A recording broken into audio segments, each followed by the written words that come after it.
আল্লাহু আকবার, আল্লাহু আকবার। আল্লাহ ওই ভাষাটা, কোরআনের ভাষা, জান্নাতের ভাষা, ওইটাও আমার নবীর নামের প্রথম অক্ষরগুলা দিয়া সাজাইছেন। বলে কেমনে কেমনে? বলে তুমি দেখো না টান দিয়া, আলিফ থেকে ইয়া পর্যন্ত টান দিয়া দেখো। তুমি যদি আলিফকে টান দাও আমার নবী আহমদ, যদি বাকে টান দাও আমার নবী বাশীর, যদি তাকে টান দাও আমার নবী তাকি, যদি সাকে টান দাও আমার নবী আস-সাকিব ধ্রুবতারা, যদি জিমকে টান দাও আমার নবী জামিল সবচাইতে সুন্দর, যদি হাকে টান দাও আমার নবী হামেদ সবচেয়ে বড় প্রশংসাকারী, যদি খাকে টান দাও আমার নবী খাতামুন নবীন যার পরে কোনো নবী নাই, যদি দালকে টান দাও আল্লাহ বলেছেন আমার নবীকে ওয়াদাইয়ান ইলাল্লাহি বিইজনি, যদি জালকে টান দাও আমার নবী জাকি সবচেয়ে বড় মেধাবী, যদি সিনকে টান দাও আমার নবী সাইয়্যিদুল বাশার সাকিয়ে কাউসার, যদি শিনকে টান দাও আমার নবী শফিউল মুজনিবিন, যদি সাদকে টান দাও আমার নবী সফিউল্লাহ, যদি দাদকে টান দাও আমার নবী দামিন উম্মতের জিম্মাদার, যদি তাকে টান দাও আমার নবী তয়্যিব তাহির, যদি জাকে টান দাও আমার নবী জাহের। বেদাতিরাও কয় আমার নবী জাহেরও জানে গায়েবও জানে না, আমার নবী জাহের জাননে ওয়ালা। যদি আইনকে টান দাও আমার নবী আব্দুল্লাহ, যদি গায়নকে টান দাও গুয়ুর আত্মমর্যাদা, নবী বলেন আনা গিয়ারু মিনকুম, তোমাদের মধ্যে আমি সবচেয়ে বেশি আত্মমর্যাদাশীল। যদি ফাকে টান দাও আমার নবী ফারেক বাইনাল হক্কি ওয়াল বাতিল, হক বাতিলের চূড়ান্ত পার্থক্যকারী। যদি কাফকে টান দাও আমার নবী কারিউল কোরআন, জগতে সর্বপ্রথম কোরআনের তিলাওয়াত করনে ওয়ালা। যদি কাফকে টান দাও আমার নবী কাফিলুল উম্মাহ, উম্মতের কাফিল আল্লাহর সামনে। যদি লামকে টান দাও আমার নবী লাঈমুশ শাইতান, শয়তানের সবচেয়ে বড় নিন্দাকারী। যদি মিমকে টান দাও আহারে আমার নবী মুহাম্মদ, আমার নবী মনসুর, আমার নবী মাহবুব, আমার নবী মুজাম্মিল, আমার নবী মুদ্দাসির, আমার নবী মুস্তাফা সাল্লাল্লাহু আলাইহি ওয়াসাল্লাম। যদি ওয়াওকে টান দাও আমার নবী ওয়াকিল, যদি নুনকে টান দাও আমার নবী নাযীর, যদি হাকে টান দাও আমার নবী হাদি লিল আলাম। আল্লাহ আমার নবীকে হেদায়েতের জন্য গোটা দুনিয়ার জন্য পাঠাইছেন। যদি হামজাকে টান দাও আমার নবী আল আমিন, যদি ইয়াকে টান দাও আহারে আল্লাহ কত মায়া করে ডাক দিছেন ইয়াসিন।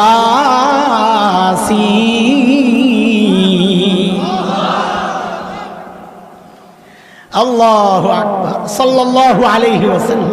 বলেন বলেন, উঁচা করে দেন। আমি আপনাদের কাউসার অনেক দিছি, আমরা অনেক বাদ দিয়ে কইতেছি আল্লাহ তাআলা নবীরে দিছেন, অনেক বলার ক্ষমতা তো আমার নাই। এক কবি নবীর শান লিখতে যায় কয় খাইছে খাইছে, এই কোন দুনিয়ায় ঢুকলাম, আমার পক্ষে সম্ভব না। কত স্বীকার কর, কি করবি? আল্লাহর পরে আপনারই সবচেয়ে দাম। ইয়া সাহিবাল জামালিক ইয়া সাইয়্যিদাল বাশার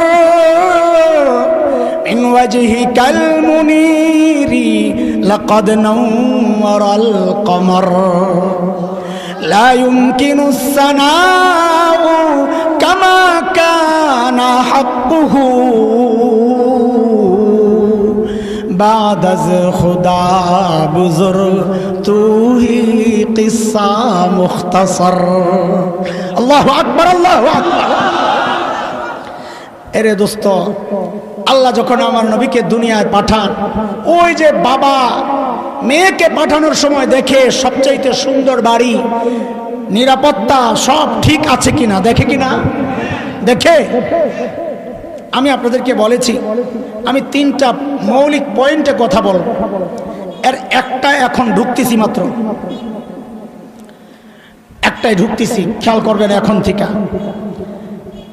আল্লাহ তাআলা এই জায়গায় মনে হচ্ছে যেন একটু ব্যতিক্রম করছে। কি ব্যতিক্রম? বলে দুনিয়ার সবচাইতে সুন্দর জায়গা তো নবীরে পাঠাইলেন না, কাশ্মীরে পাঠাইতেন, ভূস্বর্গ বলা হয় দুনিয়ার জান্নাত। সুইজারল্যান্ড আহারে কি সুন্দর, ওই জায়গায় পাঠাইতেন।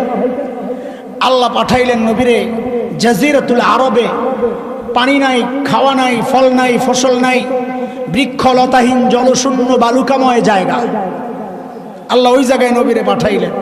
কই আপনারা উদাহরণ দিলেন বাবার মতো সব সুন্দর সুন্দর দেখা পাঠায়, কই আল্লাহ তো সুন্দর জায়গা পাঠাইল না। কারে ভাইরে, এটা তো বুঝার জিনিস। আল্লাহ নবীরে জাজিরাতুল আরবে পাঠাইছেন কেন? এই কেনটা বুঝা লাগবে মনোযোগ দিয়া। আসেনি মনোযোগ? দেখেন কইলাম, নাইলে আমার কষ্টটা বেকার যাবে, এত কষ্ট করে কথা কইতেছি। জাজিরাতুল আরব, আরব দ্বীপ। আল্লাহ আমার নবীর ওই জায়গায় কেন পাঠাইছেন? সুন্দর সুন্দর এরিয়া বাদ দিয়া। কয়টা বুঝার জিনিস। জাজিরাতুল আরবকে যদি বিশ্ব মানচিত্রের মধ্যে আপনারা দেখেন তো দেখবেন 3 দিকে পানি শূন্য, লোহিত সাগর, আরব সাগর দিয়ে ঘেরাও করা 3 দিক। একদিকে জর্ডান, ফিলিস্তিন, সিরিয়া, ইরাক, ওই দিক দিয়ে একটু লাইগা রয়েছে। কয় ঠিক মানুষের হার্টটার অবস্থান যেই রকম, 3 দিকে পানি শূন্য খালি, একদিকে তার তুর রকটক দিয়ে একদিকে লেগে রয়েছে হার্ট, কলব। ঠিক মানুষের কলবের অবস্থানটা যেই রকম, বিশ্ব মানচিত্রের মধ্যে জাজিরাতুল আরবের অবস্থানটাও ঠিক ওই রকম। এই জন্য ইংরেজিতে বলে, জাজিরাতুল আরবকে বলে জিওগ্রাফিক হার্ট, বিশ্ব মানচিত্রের হার্ট ওইটা। তো আল্লাহ নবীকে ওই হার্টের মধ্যে পাঠাইছেন কেন? ওইটাও বোঝা লাগবে। এটা আরেক জায়গা থেকে বুঝায় আনতিস। নবী দুনিয়ায় আসার আগ পর্যন্ত দুনিয়ায় যত দর্শন ছিল, গ্রিক দর্শন, ব্যাবিলিয়ান দর্শন, মিশরীয় দর্শন, পারস্য রোমান দর্শন, দুনিয়ার সমস্ত দার্শনিকরা বলতো যে মানুষকে নিয়ন্ত্রণ করে তার ব্রেন। কে? ব্রেন নিয়ন্ত্রণ করে। আল্লাহর নবী মুহাম্মদুর রাসূলুল্লাহ সাল্লাল্লাহু আলাইহি ওয়াসাল্লাম দুনিয়ার সমস্ত দার্শনিকদের বিরুদ্ধে দাঁড়ায়া ঘোষণা দিলেন, না, মানুষকে তার ব্রেন নিয়ন্ত্রণ করে না, মানুষকে নিয়ন্ত্রণ করে তার কলব, তার হার্ট।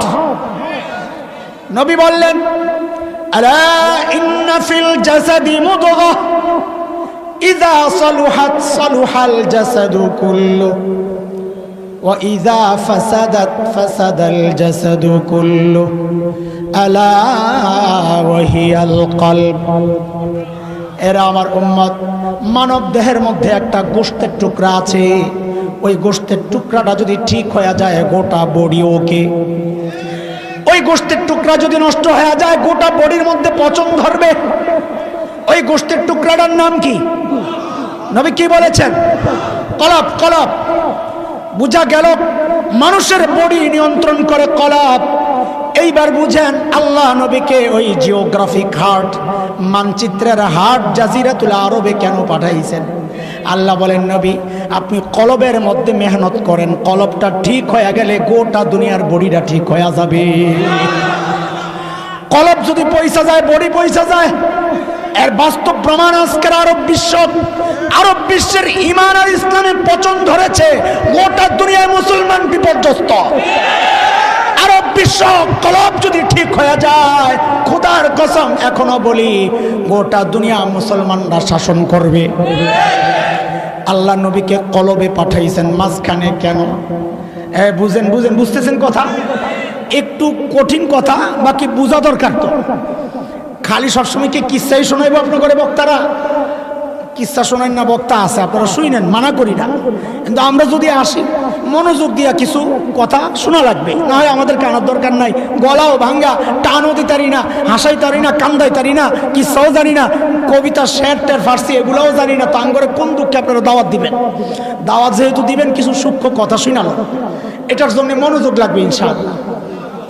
আল্লাহ তাআলা তার নবীকে দুনিয়ার মাঝখানে কেন পাঠাইছেন? কারণ আমার নবী একমাত্র বিশ্ব নবী।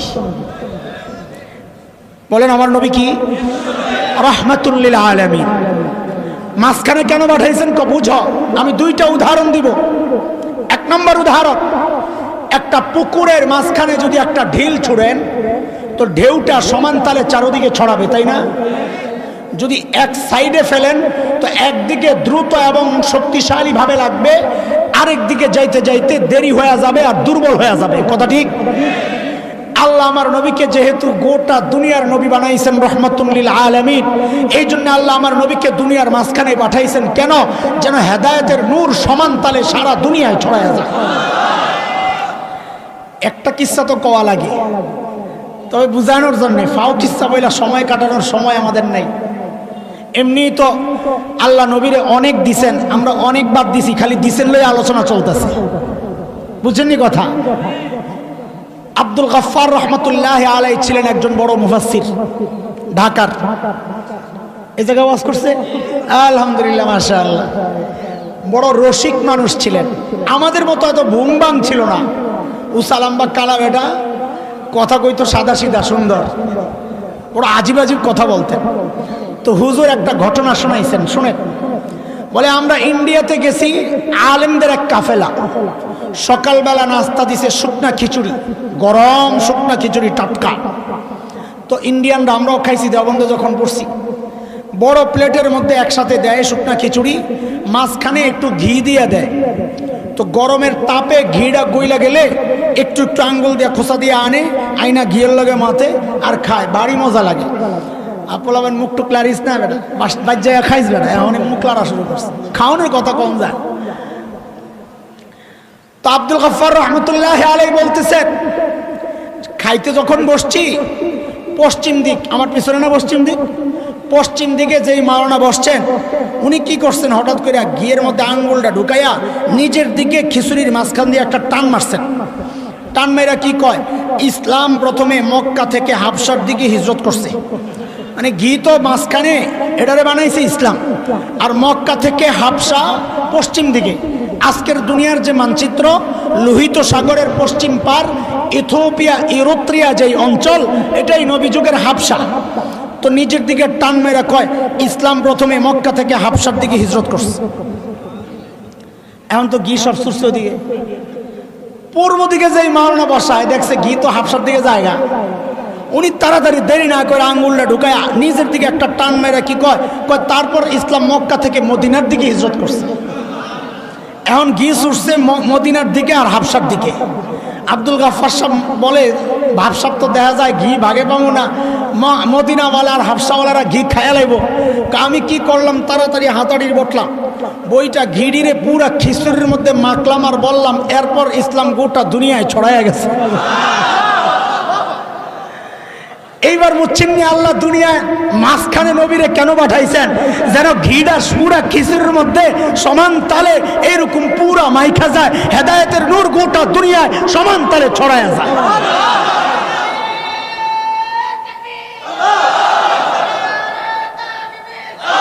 বসো বসো,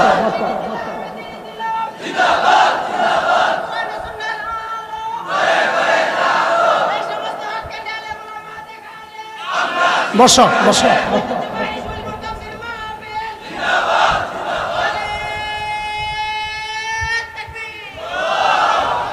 ও ভাই, হাসা করে কোন, আপনারা কথাবার্তা বুঝতেছেন? আমি কিন্তু আমার 1 নম্বর পয়েন্টে ঢুকতেছি, এখনো ঢুকি নাই। তুমি তো স্লোগান আগে দিয়ে দিলা, পরে কি করবা? মনে করছে বেটার গলার যে অবস্থা, পরে স্লোগানের সুযোগ নাও আসতে পারে, যা দেওয়ার আগে দিয়ে লই। রাখ বেটা, শোনেন শোনেন, খেয়াল করেন। যুবকরা ভালো করে খেয়াল করো, বিশেষ করে আলেম ওলামারা।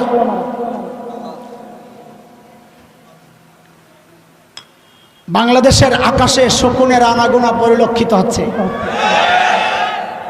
তুমি সতর্ক না হইলে বুড়া করে তো পিটাইব না, পিটাইব রে ভাই তরে, আর নেতা হিসাবে আমারে। একটু একটু পাকছে যাদের, বুড়াটিরে ধরবো না, ওইটারে মারলি কি না মারলি। আমরা যখন দেওবন্দে পড়ি, ওই বছর ধরপাকড় শুরু হয়েছিল 96-97 সালে। তা আমাদের সাথে লালবাগ মাদ্রাসার এক ভাই ছিলেন, খুব মোটা, একদম আফ্রিকান আফ্রিকান লাগে। ও রুমে থাকতো না, ছাদে যায় ঘুমাইতো।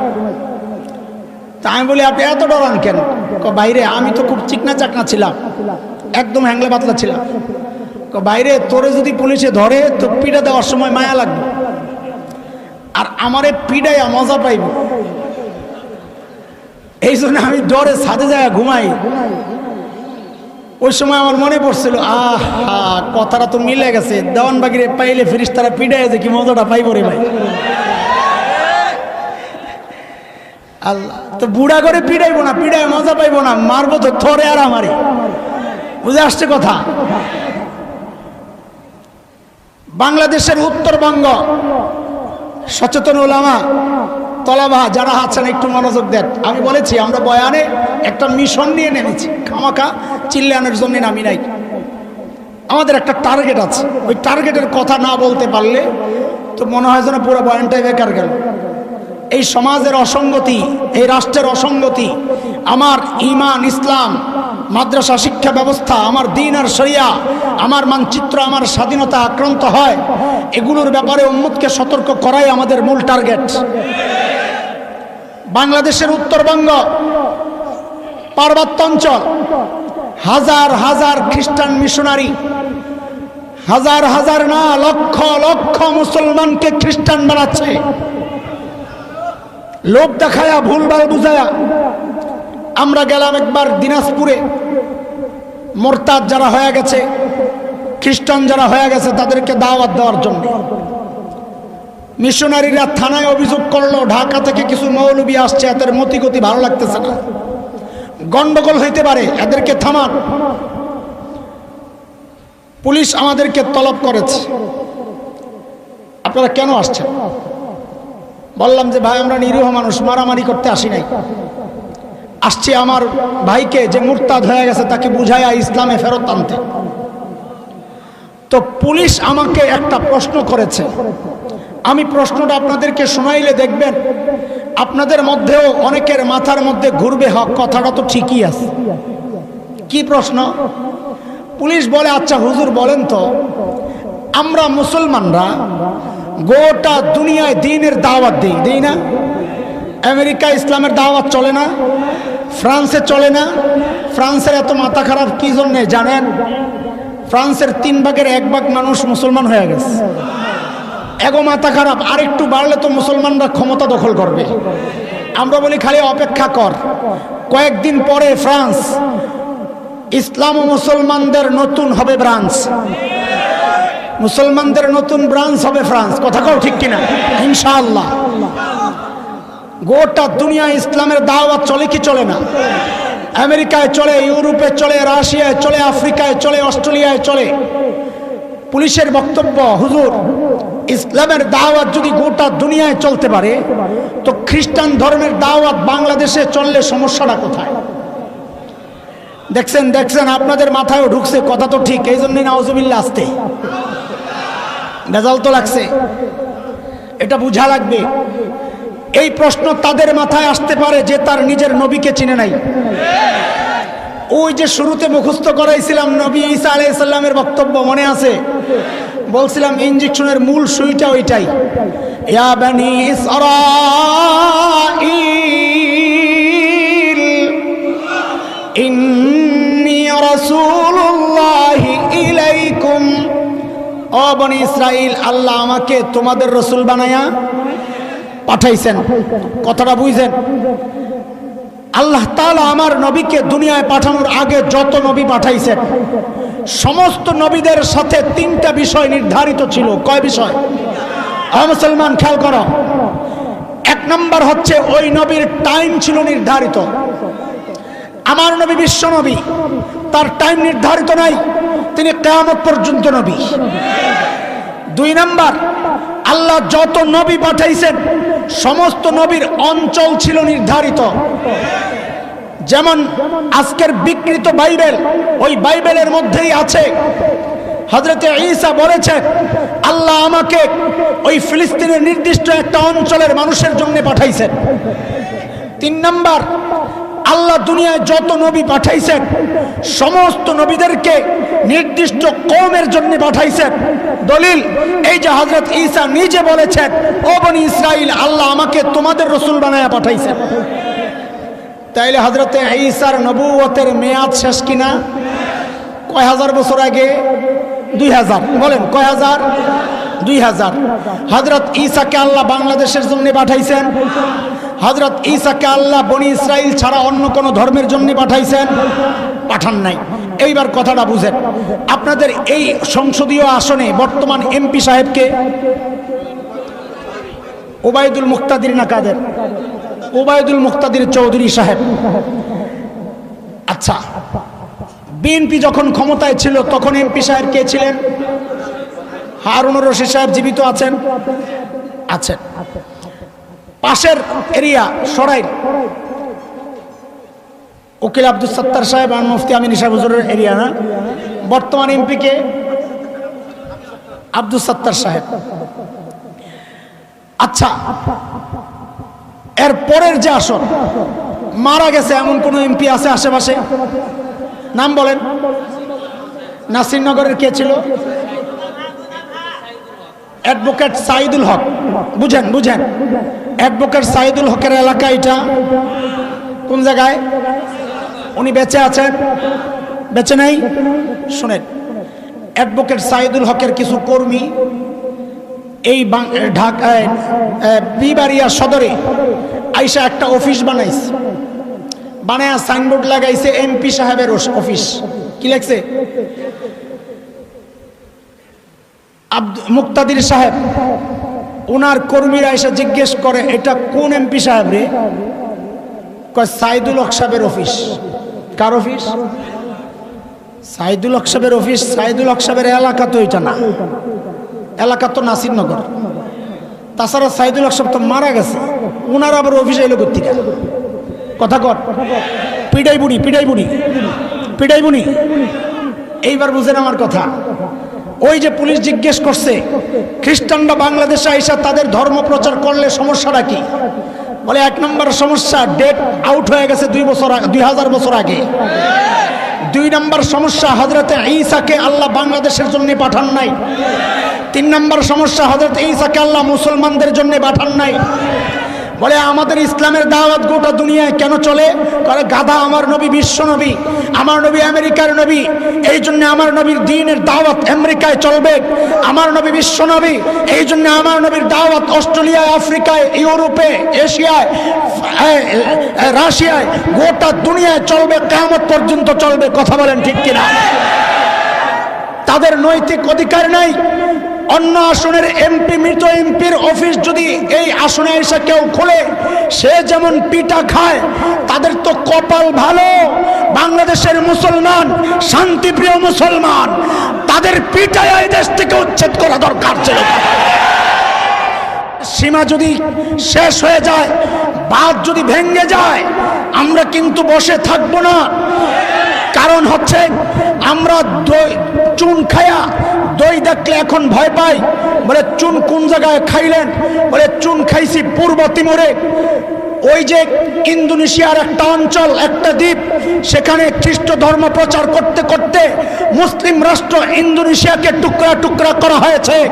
আমরা চুন খাইছি ওই যে সুদানে, মুসলিম রাষ্ট্র দক্ষিণ সুদান, যেখানে তেল তেল তেল খ্রিস্ট ধর্মের প্রচার করতে করতে এক সময় স্বাধীনতা ঘোষণা করা হলো যে আলাদা খ্রিস্ট রাজ্য।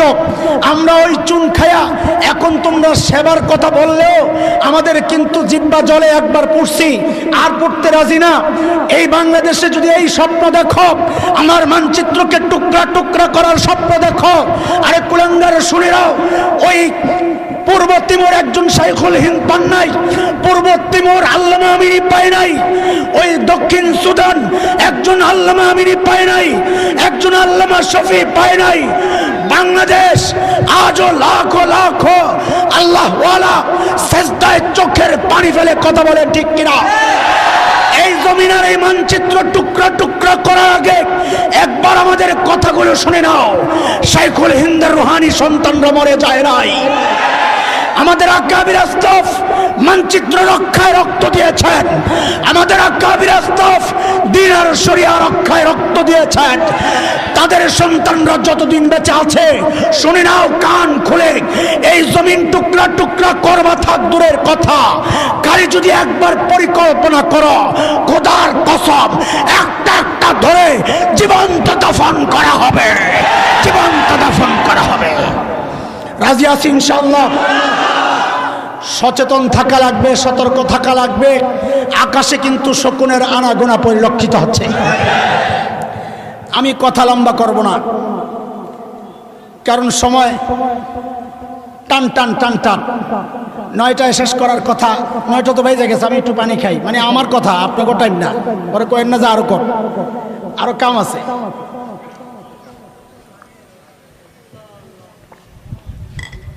কয় পয়েন্টে কথা বলবো বলছিলাম? একটা না হবাই গেল, থাক মাঝখানে আরো অনেক। এমনি তো শুরুতে অনেক বাদ দিছি, মনে করছি কিছু কমু, এখন কিছুরও অনেক কিছু বাদ দিছি। আরে বুঝছেন নি কথা? আল্লাহ নবীরে বললেন, নবী আপনাকে আতাইনা কাল কাউসার, বহু কিছু দিছি। আমরা বহু আর অনেকরে বাদ দিয়ে কিছু আলোচনা শুরু করছিলাম, এখন কিছুরও বহু কিছু বাদ দিয়ে দিলাম। আল্লাহ বাঁচায় রাখলে আবার ইনশাআল্লাহ।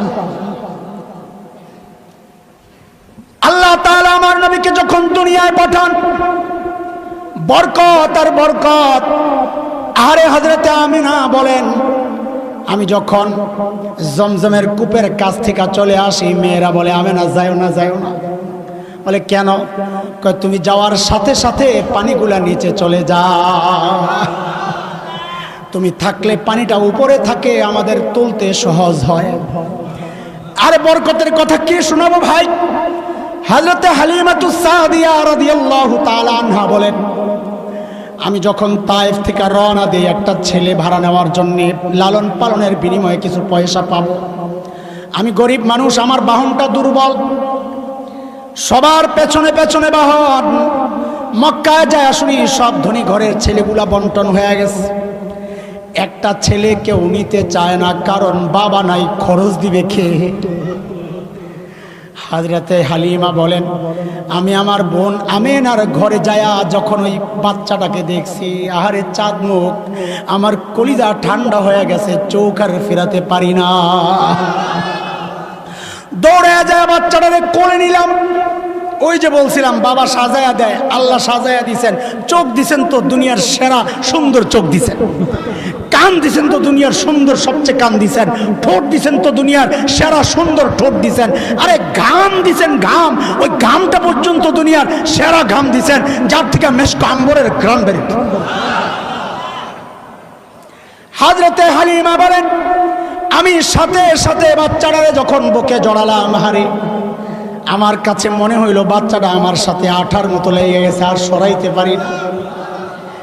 আমার স্বামীরে যা বললাম, টাকা পয়সা লাগবে না, মনে হয় বড় এক দামি আমানত আমি পেয়ে গেছি। এরা দোস্ত আমার 2 নম্বর পয়েন্টে খুব তাড়াতাড়ি ঢুকতে হবে।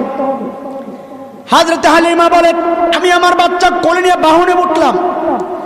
আমার স্বামীর সামনে, যেই না আমার স্বামী বাহনের উপর বসলো, অমনি বাহনটা ধাপ করে নিচে বসে পড়ছে। বলে গুতা দে, আর ওঠে না। আমার একটু সন্দেহ লাগছে, কারণ আমি কিন্তু একটু একটু অনুমান করতে পারতেছিলাম যে মেহমান আমি সাথে নিয়েছি ওই মেহমান জেনতেন মেহমান না। আমার স্বামীরে বললাম, একটু নাইমা দাঁড়ান তো দেখি, একটু নাইমা দাঁড়ান। যেই না আমার স্বামী নাইমা দাঁড়াইছে, অমনি বাহনটা লাফ দিয়ে উঠছে। আমার স্বামীরে বললাম, আবার একটু বসেন তো দেখি। যেই না আমার স্বামী বাহনের উপর আইসা বসছে, বাহনটা আবার ঝাপ করে বসে পড়ছে। এইবার যা বুঝার আমি বুঝা গেছি। আমার স্বামীরে বললাম, সামনে না বইসা দেখি তো আপনি আমার পেছনে যায়া বসেন, কাম হয়নি দেখি।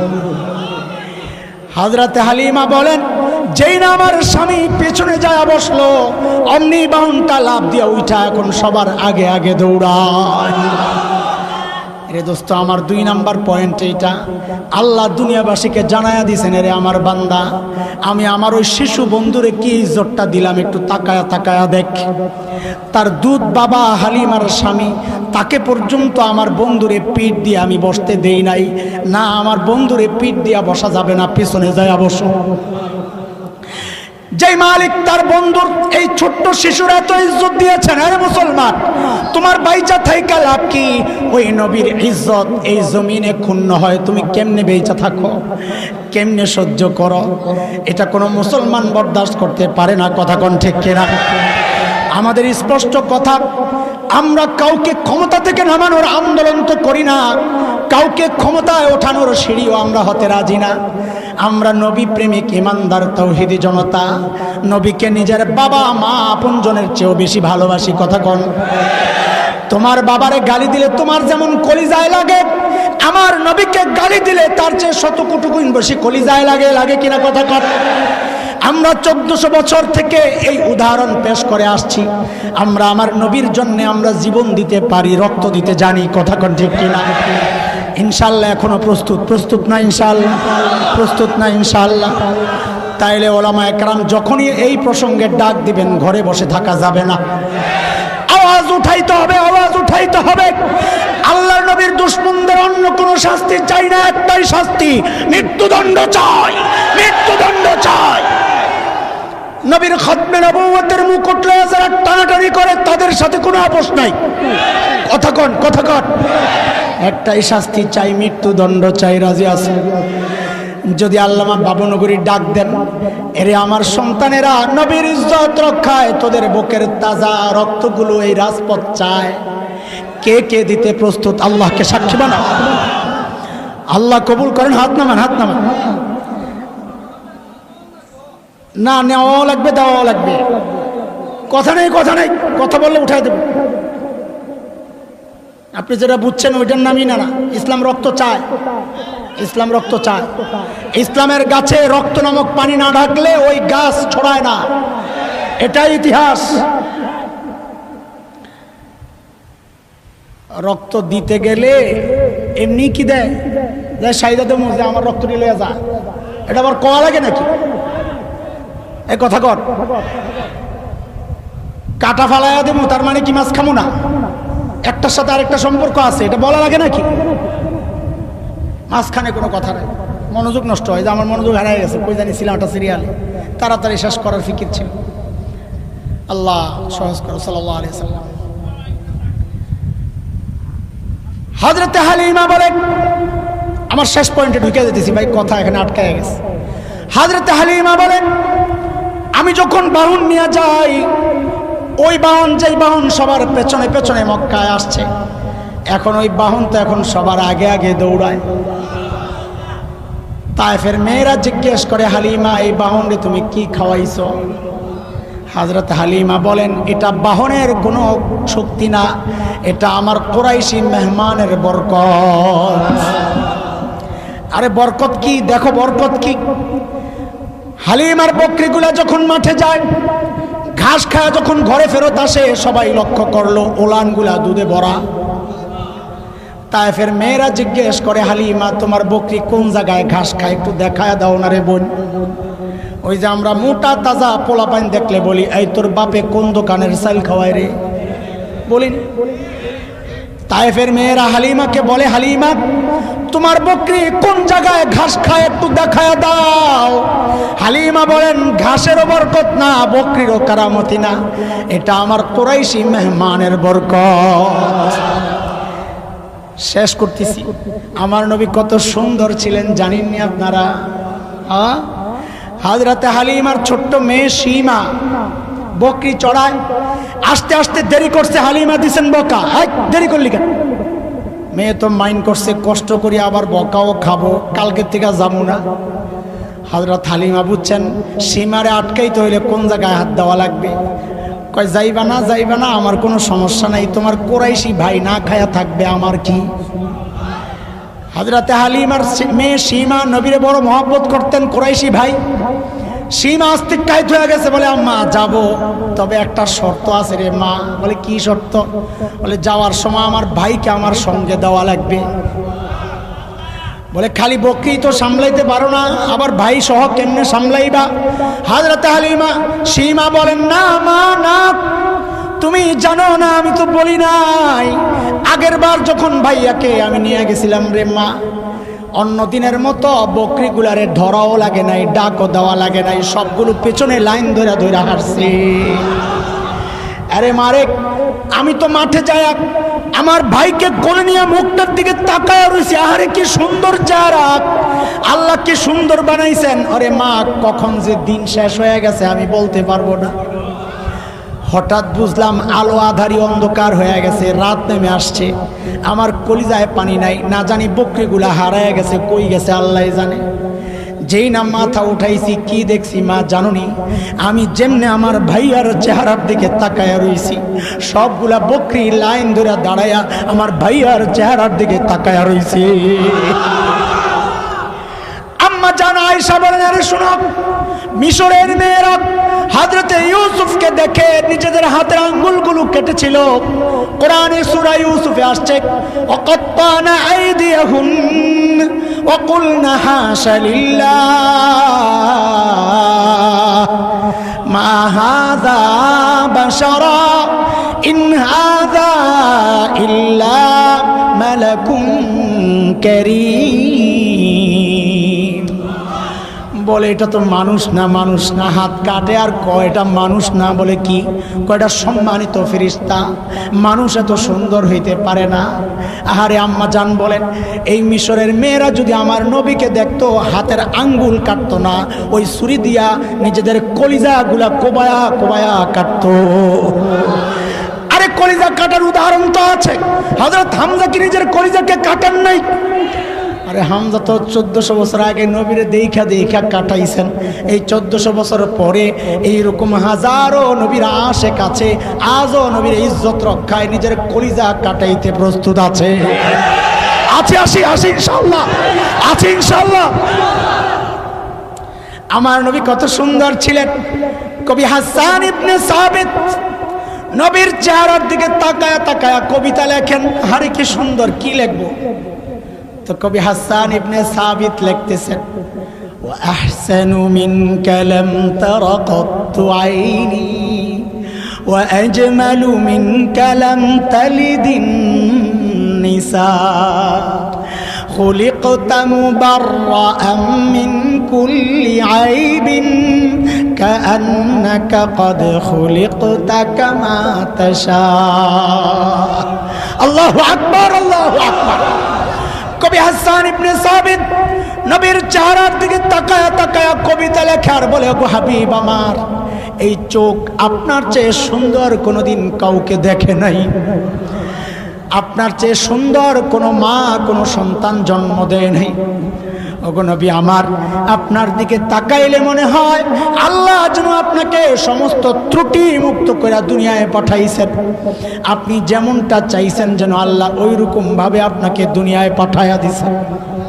আরে ভাই, নবীর শান কি বলবো। আল্লাহ বলেন, ইন্না আতাইনাকাল কাউসার। নবী আপনি মন খারাপ করেন না, আপনারে আমি অনেক দিছি, অনেক দিছি। আমরা অনেক বাদ দিয়া ওই কিছু বলতে যাই অনেক কিছু বাদ দিয়া দিছি। শেষ আমার পয়েন্ট, শেষ পয়েন্ট। কয় পয়েন্টের কথা? 2 পয়েন্ট গেছে কিনা? শেষ পয়েন্ট। এই শেষ পয়েন্টে কথা বলার আগে 2টা উদাহরণ দেওয়া লাগবে। 1 নাম্বার উদাহরণ, ফার্মেসিতে যখন ওষুধ কিনতে যায়, যারা সচেতন গ্রাহক যাই দেখে একটা জিনিস, কি এক্সপায়ার ডেট কবে, দেখিনি, মানে এটার মেয়াদ কবে শেষ। আরে কোন দেখিনি? যদি দেখে 1 মাস মেয়াদ আছে, ধুর ওটা পুরান ওষুধ, নতুনটা দিই, বলেননি?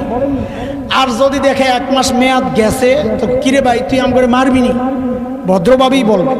আর যদি দেখে মেয়াদ 1 বছর আগে শেষ, তা আমার মতো এরকম রাগে যদি হয়, ওষুধটা মারবো চেয়ারের মধ্যে, তুই আমার বিষ খাওয়াইতে চাস? আরে বলবে কি বলবে না? উদাহরণ নাম্বার 1। উদাহরণ নাম্বার 2, নতুন জামাই বিয়ে করতে গেছে, বরযাত্রা, যাওয়ার সময় মোড়ে আটকায় গেছে, জ্যাম প্রচন্ড, যাইতে যাইতে 4টা বেজে গেছে।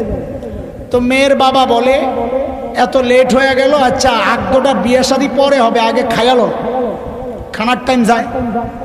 তো খাইতে বসছে। আপনাদের এলাকায় দেয় কিনা জামাইরে বড় ডিশ, আস্তা মুরগি, আস্তা খাসি, বিভিন্ন কাবাব টাবাব মিলাইয়া সাজাইয়া দেয়। জামাই বাবুর সামনে এই সুন্দর খাবারের আয়োজন, এর রুমাল দিয়ে বসে রয়েছে চুপচাপ। এর নজর আরেক জায়গায় কি ওই কোনায় ডেকোরেটরওয়ালারা একটা টুকরি রাখছে। টুকরি কিসের বলে এনে নিয়ে সবার ওই টেবিলের হাড্ডি কুড্ডি নিয়ে ফেলায়। লেবু সিল্কা রস তো নাই, ওই সিল্কা নিয়ে ফেলায়। ওই ছোট্ট ছোট্ট বাচ্চারা খাইছে, তাদের যে উচ্ছিষ্ট ঝুটা করছে, ঝুটা নাকে রেডিও লাগছে, পোলাবেন খায়, ওই ময়লা টয়লা পোলাওগুলা নিয়ে ফেলায়। আর আসেনি সিস্টেম। জামাই বাবু তাকায় রয়েছে ওই টুকরির দিকে। এর সামনে কিন্তু এই দামি খাবার, সবচাইতে দামি খাবার তার সামনে। হঠাৎ লাফ দিয়ে উঠছে, ওইটা ওই টুকরির সামনে যায় আসন গাইরা বসছে।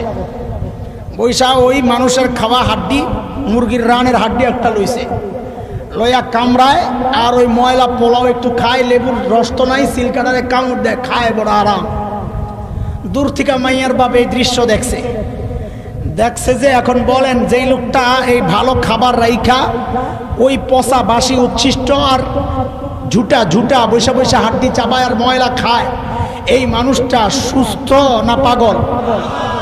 বুঝা বলতে হবে, পরে কথা ঘুরানো যাবে না, কেউ চুপ থাকবো না। বলেন এই জামাই এই কি সুস্থ না পাগল? আবারও জোরে বলেন তো, সুস্থ না পাগল? পরে যেন কথা না ঘুরে আমি আবারও জিজ্ঞেস করতেছি, এই জামাই সুস্থ না পাগল? জোরে কন, জোরে কন, জোরে কন। বুঝা গেল এই জায়গায় ও পাগলের অভাব নাই। কেন কেন? এতক্ষণ যা বললাম, শ্রেষ্ঠ নবী দিছেন আল্লাহ, এত দামি নবী, এত মহান নবী, সবার উপর যার মর্যাদা, আল্লাহ যাকে দিছেন তো সেরাটাই দিছেন। ওই রকম নবীর আখলাক আর আদর্শ তোমার সামনে, তুমি ওইটা বাদ দিয়া 1 বছর আগের ডেট এক্সপায়ার হওয়া ঔষধ খাইতে চাও না, অথচ যেই ধর্মের ডেট এক্সপায়ার হয়ে গেছে, ডেট শেষ হয়ে গেছে 2000 বছর আগে, ওই ধর্ম তোমার পোশাকে, তোমার মাথায়, তোমার পায়ে, তোমার প্যান্টে, যেই ধর্ম নাপাক, গান্দা, পচা, মুশরিক হিন্দুদের ওই উচ্ছিষ্ট ময়লা আবর্জনা, নোংরা ময়লা পায়খানাগুলা তোমার বিয়ের মধ্যে প্রকাশ পায়, তোমার বউয়ের পোশাকে প্রকাশ পায়, তোমার জামায় প্রকাশ পায়। তুমি তো আস্তা একটা পাগল, কথা কও ঠিক কিনা? নবীর এই আদর্শ বাদ দিয়া তুমি যদি অন্য কাউকে ফলো করো, বোঝা গেল তোমার মাথা নষ্ট। নবীকে চিনছো তোমরা? আরে কথা কও, চিনছো? ঘোড়ার ডিম চিনছো? নবীরে চিনলে তোমার মাথা কেন ইহুদির মতো? নবীরে চিনলে তোমার মুখ কেন ইহুদির মতো? কথা কও। নবীরে চিনলে তোমার বউয়ের শাড়ি কেন হিন্দুদের মতো? নবীরে চিনলে তোমার মেয়ের বিয়ের অনুষ্ঠানের সব প্রোগ্রাম কেন হিন্দু সিরিয়াল দেখা ঠিক করো? যদি নবীকে চিন্না থাকো, আল্লাহর নবীকে যদি বড় নিয়ামত মনে করো, আজকের এই তাফসীরুল কুরআন মাহফিল থেকে প্রতিজ্ঞা করে যাও, ইনশাআল্লাহ আমরা সুস্থ, পাগল না, নবীর ওই সুন্দর সুন্নাহ দিয়া নিজের জীবনকে সাজাইতে চাই ইনশাআল্লাহ। রাজি আছি ইনশাআল্লাহ? ইনশাআল্লাহ।